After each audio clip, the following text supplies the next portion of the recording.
What's up everyone? I am super excited to let you know that I am back in my beloved Afghanistan for the next 2 weeks.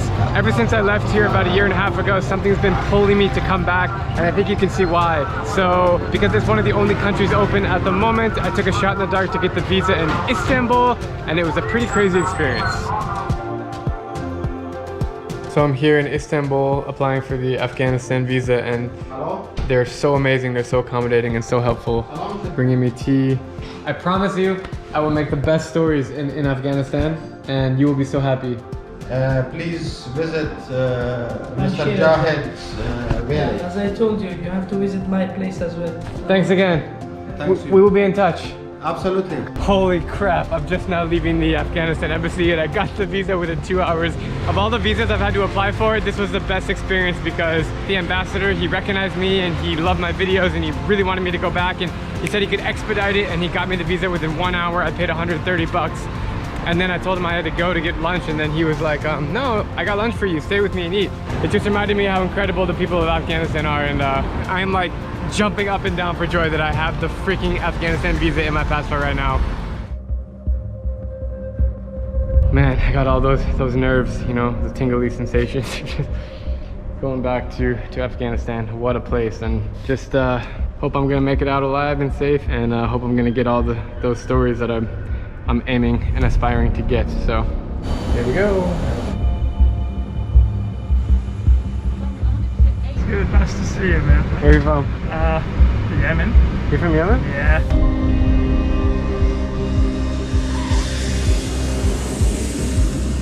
What's up, man? How are you? Yeah, give me an elbow bump.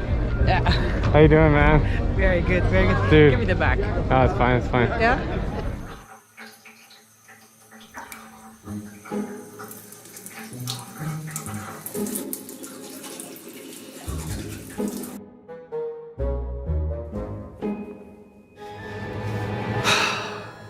Good morning, guys.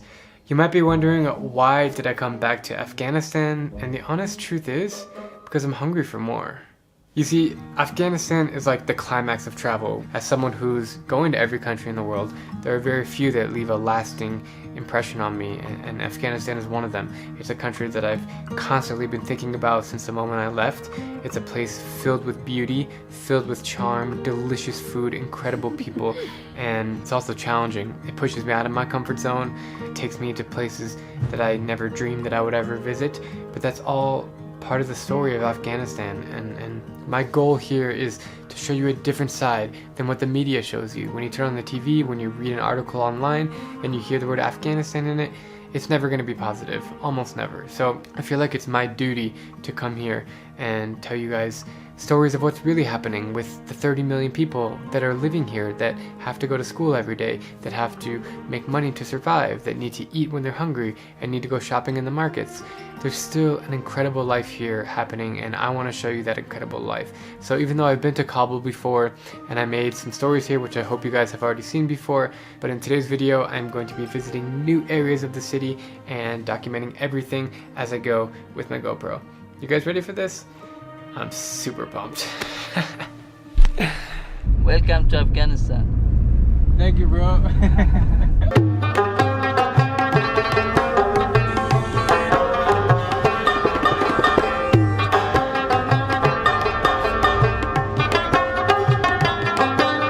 How are you? I'm fine, thank you. Nice to meet you. Nice to meet you. So I'm back here in Afghanistan with my buddy Noor, who you might remember last time I was here. We spent every second together, and I'm so happy to be back, man. I'm so happy you're here again. Drew, are you ready to go and explore the streets of Kabul? I'm ready, man. Let's do it. Yeah, let's go. If there's one takeaway I want you to have from this video, let it be that Kabul is a really cool city. From first impressions, you might feel quite nervous and intimidated by all the security and checkpoints, but then you'll realize that they are just here to keep us all safe. When you look underneath the giant weapons, you'll find a city that is full of life and full of beauty. Our first stop led us to a shrine on the outskirts of the city. We're going to the Blue Mosque of Kabul. It's a 17th century mosque. mosque built by the king of Afghanistan, Abdul Rahman Khan.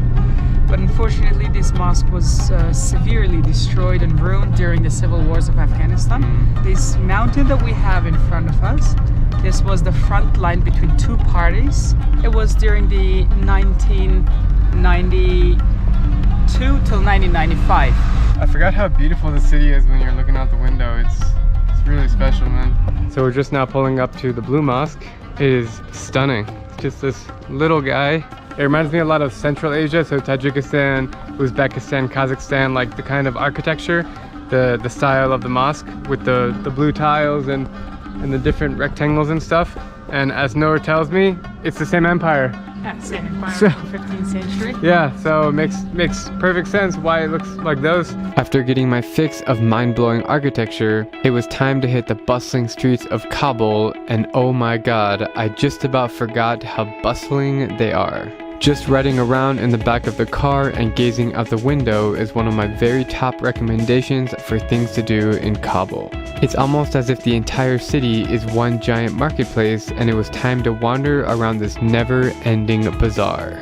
We are rolling up to some really busy markets here on the streets of Kabul. Like, look at this. We're here at the market. You can find vegetables, fruits. If you walk a little bit more, you can find like clothes, bicycles and everything. Bicycles. It's a supermarket here. Something I love about Kabul and Afghanistan in general is that the people all of them wear these traditional clothes, like these solid colored clothes. You don't see any brands, no Nike, no nothing, no words on any shirts. It's just solid plain colors, sometimes stripes. It's just part of their tradition, and also it's very comfortable as well. It is really comfortable, like super comfortable, and I prefer to wear this. This white stuff in the tub is yogurt. Look at that. There's a lot of yogurt. All the products are quite fresh here, so people would like to come here for cheaper and more fresh grocery. Exactly. On that same note, like all the fruit here in Afghanistan is really good and really fresh. It's amazing. You don't think about that when you think about Afghanistan. Really, really fresh fruit. But look in front of me right now. That is the single biggest eggplant I've ever seen in my life. Dude, that's huge. Tell him I've never seen an eggplant that big before. We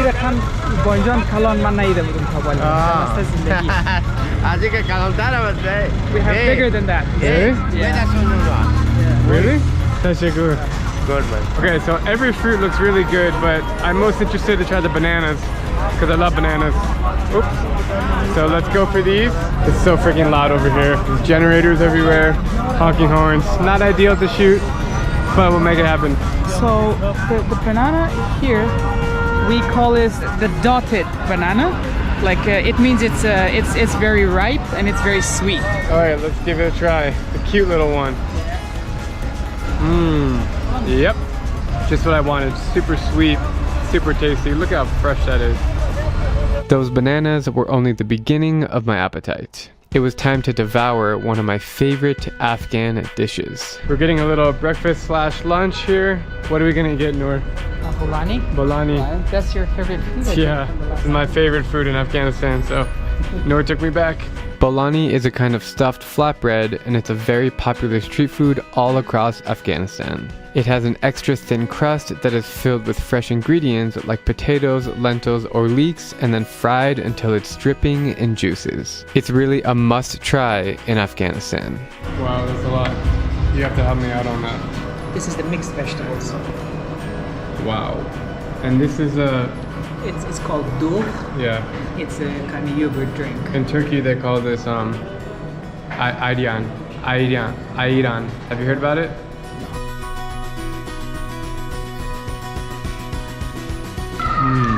That's delicious. Yeah. It's like crunchy on the outside, like a pastry, but inside you have these really fresh vegetables. That bolani was exactly what I needed before we continued exploring. I think I've already showed you how crazy the streets of Kabul are, and so I was looking for a little more chill alternative. Noor told me about a beautiful lake in the city, so off we went. So we found a very, very chill spot on a beautiful lake. And lots of people come here on Fridays. Well, Friday is the weekend in Afghanistan, so lots of people come here on Fridays to have a chill time. Right. They ride some boat, they smoke some shisha here. It's really nice. I think we should have a chai. Yeah, we we are going to have a chat. Great. This is a very different place than the hustle and bustle of the markets that we were just at. I mean, look in front of me right now. It's just a beautiful, beautiful lake. As we sat down for the moment, I had to ask Noor some questions about the current situation in Afghanistan. So I was here 18 months ago exactly. What's the situation like? Is everything pretty much the same? I'm not talking about COVID, I'm talking about safety, Taliban. Have things escalated worse? Have things calmed down a bit? In general, the situation around Afghanistan is a bit more worse than the last 18 months that you have been here. The Taliban pressurizes everywhere much more than the year and a half before. Now the areas are more risky. For example, last time when you came here, I think we went to Balkh. We went to Kabul, yeah. So now, unfortunately, I cannot take people to Really? Kabul. Yeah. Like the Hashdan. Yeah, the Hashdan. So now we cannot go there, unfortunately. Why not? Because of these random attacks on the road as well. Like when you get out of the city gate, That's so horrible, man. it's really a pain. Let's say like average 33 million population is living in this country, and all of them are having a normal life. They have kids, they have family, they're working in the bazaars, they work during the day, they farm, you know, they have cows, they have marriage parties, they have Right. children going to school. Right. So I myself, I normally have a slogan, and I say that whatever you hear in the media, that's not everything about Afghanistan. Well, that's something, that's a small part of Afghanistan, but there are lots of other stuff going on around Afghanistan. But nobody wants to talk about that, unfortunately. That's what I'm here to talk about. Well, thank you so much for that, Drew. Well, Of course, man. That's why I come here.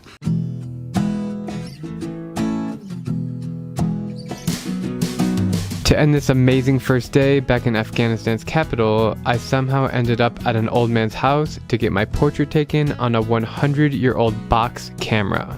This is not a joke. If you guys want to know more about this old man's story, then don't miss the next video. Alrighty, just arrived back in my hotel room in Kabul, and that was just an awesome day. I hope you guys enjoyed the tour around Kabul. It was a very random day, but just wanted to show you guys a different side of Afghanistan's capital that you probably have never heard about, because truly, this is my second time here. I love this place. It's just so different and it's so pure, and it's just so enjoyable to walk around the streets and meet with the people and speak to them and try the delicious street food. And I'm gonna be in Afghanistan for the next 2 weeks, which means so many amazing stories coming your way. I cannot wait to tell them to you. I can't wait to travel around this country, and just it's gonna be wonderful. So thank you guys for tuning in, and have a great night from Kabul.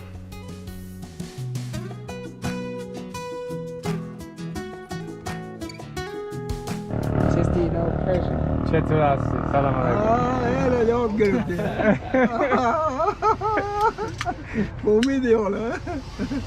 This is the smoke. They call it the lucky smoke. The name of the seeds are espand.